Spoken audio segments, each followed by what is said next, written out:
नमस्कार दोस्तों, राधे राधे, जय श्री कृष्णा। मैं मोमिता स्वागत करती हूँ आप सभी को मेरे YouTube channel knowledge with Moumita में। दोस्तों, कैसे हो आप सब? उम्मीद करती हूँ आप सभी बहुत ही अच्छे होंगे। दोस्तों, आज मैं आप सबके साथ साल 2025 में मार्गशीर्ष महीने का अमावस्या कब है, अर्थात साल 2025 में मार्गशीर्ष अमावस्या की सही तिथि, शुभ मुहूर्त, पूजा के शुभ समय के बारे में, साथ ही में मार्गशीर्ष अमावस्या की कथा शेयर करूंगी।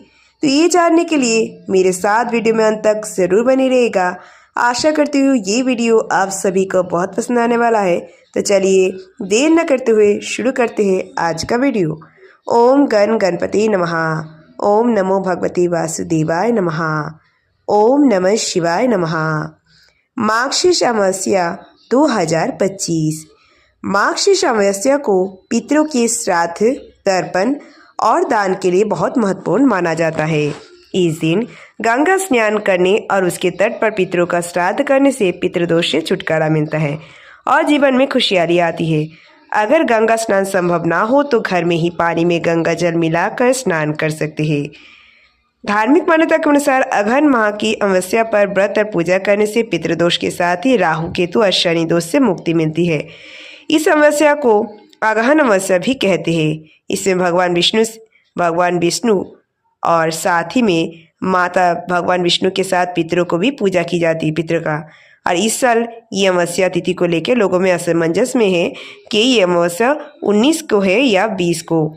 तो आइए आप सबका कन्फ्यूजन दूर करते हैं, बताते हैं कि साल 2025 में मार्गशीर्ष महीने का अमावस्या तिथि की शुरुआत 19 नवंबर को सुबह 9:43 से हो रही है और इसका समापन 20 नवंबर को दोपहर 12:16 पर होगा।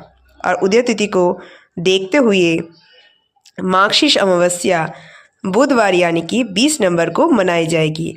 और आइए बात करते हैं साल 2025 में मार्गशीर्ष अमावस्या के दिन पूजा के शुभ मुहूर्त के बारे में। आप सुबह मार्गशीर्ष अमावस्या के दिन सुबह आप 5:01 से लेके सुबह 5:54 तक आप पूजा कर सकते हैं।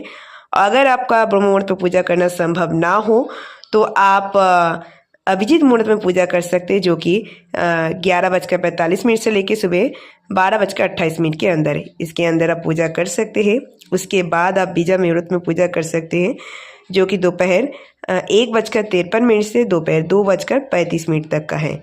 इसके बाद है निषिद्धा मुहूर्त, जो कि रात 11:40 से मध्य रात्रि 12:34 के अंदर है। और साथ ही में अमृतकाल का समय रहेगा, यानी कि मध्य रात्रि 2:15 से और प्रातः 4:03 तक है। तो मध्य रात्रि के समय मध्य रात्रि 2:15 से लेकर 4:03 के अंदर रहेगा। इसके अंदर आप पूजा कभी भी कर सकते हैं। आइए बात करते हैं मार्गशीर्ष अमावस्या की कथा के बारे में। पौराणिक कथा के अनुसार एक नगर में एक गरीब ब्राह्मण परिवार रहता था, जिसमें पति पत्नी और उनकी एक बेटी थी। परिवार बहुत ही साधारण जीवन व्यतीत करता था। एक दिन उनके घर एक साधु महाराज आए और कन्या ने साधु की बहुत सेवा की, जिससे साधु बहुत प्रसन्न हुए। साधु ने कन्या को लंबी आयु का आशीर्वाद दिया, लेकिन साथ ही उन्होंने ये भी कहा कि इस कन्या के हाथ में विवाह योग्य रेखा नहीं है, जिसके कारण इसके विवाह के बाद वैधव्य योग बन रहा है, यानी कि विधवा योग बन रहा है। ये सुनकर ब्राह्मण दंपति बहुत चिंतित हुए और उन्होंने साधु से उसका उपाय पूछा। साधु ने बताया कि पास के गांव में सोना नामक एक धोबिन रहती है, जो बहुत ही पतिव्रता है और उसमें बड़ा तेज है। यदि ये कन्या उस धोबिन की सेवा करे और बदले में और वे महिला प्रसन्न होकर इसकी शादी में अपने मांग का सिंदूर लगा दे तो इस कन्या का वैधव्य योग नष्ट हो जाएगा। साधु ने ये भी बताया कि वह महिला कहीं आती जाती नहीं है। साधु की बात सुनकर ब्राह्मणी ने अपनी बेटी से धोबिन की सेवा करने को कहा। अगले दिन से ही कन्या सुबह जल्दी उठकर सोना धोबिन के घर जाती और वहां जाकर उसके घर की साफ सफाई और अन्य सभी काम करके अपने घर वापस लौट आती। वे ये काम कई दिनों तक करती रही, लेकिन धोबिन को कभी भी पता नहीं चला कि कौन उसके घर में काम करता है। एक दिन सोना धोबिन ने देखा कि कोई सुबह सुबह उसके घर में काम करके चला जाता है। उसने अपनी बहू से इस बात का पता लगाने को कहा। बहू ने अगली सुबह छिपकर देखा और कन्या को घर का काम करते हुए पकड़ लिया। और जब वे कन्या जाने लगी तो सोना धोबिन उसके पैरों पर गिर पड़ी और पूछने लगी कि आप कौन हैं और मेरे घर की चाकरी क्यों करती है। तब कन्या ने साधु द्वारा कही गई सारी बात सोना धोबिन को बताई। सोना धोबिन पति परायण थी और उसमें बड़ा बहुत ही तेज था। वे उस कन्या की मदद करने के लिए तैयार हो गए। उस दिन अमावस्या थी और सोना धोबिन के पति थोड़ा अस्वस्थ थे।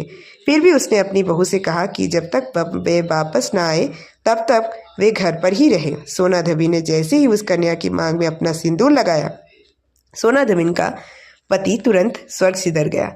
सोना धोबिन को इस बात का पता चल गया। वह निराजल यानी कि निराहार निर्जल रहकर ही घर से चली थी, ये सोच करके कि रास्ते में उसे कहीं पीपल का पेड़ मिलेगा तो वे उसे भंवरी देकर परिक्रमा करके ही जल ग्रहण करेगी। पीपल के पेड़ के पास पहुंचकर सोना धोबिन ने विधिवत रूप से पीपल के पेड़ की 108 बार परिक्रमा की और बिना जल ग्रहण किए अपने पति का स्मरण करते हुए प्रार्थना की। उसके पतिव्रता तपस्या के बल पर उसके पति को पुनः जीवन मिल गया। इस प्रकार मार्गशीर्ष अमावस्या के दिन सोना धोबिन के व्रत और उसकी पतिव्रता के प्रभाव से कन्या का वैधव्य योग टला और उसे सुखमय वैवाहिक जीवन प्राप्त हुआ। राधे राधे। जय श्री कृष्णा। जय श्री हरि विष्णु। जय माता लक्ष्मी। जय गणपति बप्पा। जय भोलेनाथ। जय माता पार्वती। तो दोस्तों, आज साल 2025 में मार्गशीर्ष अमावस्या से जुड़ी सारी जानकारी यहीं पर समाप्त हुआ। दोस्तों, कैसी लगी आप सभी को आज का ये वीडियो, मुझे कमेंट करके ज़रूर बताइएगा। वीडियो अगर अच्छी लगी हो तो वीडियो को ज़्यादा लाइक और शेयर जरूर कीजिएगा। ऐसे और वीडियोस पाने के लिए मेरे चैनल नॉलेज विद मोमिता को जरूर सब्सक्राइब कीजिएगा और सब्सक्राइब के बगल में बेल आइकन दबाना मत भूलिएगा ताकि नए नए वीडियो की नोटिफिकेशन जल्द से जल्द मिल जाए। कमेंट में जय श्री हरि विष्णु, जय माता लक्ष्मी, जय गणपति बप्पा लिखना मत भूलिएगा। आप मुझे फेसबुक और इंस्टाग्राम में फॉलो कर सकते हैं। मेरे फेसबुक और इंस्टाग्राम लिंक डिस्क्रिप्शन बॉक्स में दिया गया है, आप चाहे तो चेक कर सकते हैं। आज के लिए इतना ही, मैं मिलूंगी नेक्स्ट वीडियो में। तब तक के लिए tata bye, thanks for watching. Radhe Radhe. जय श्री कृष्ण।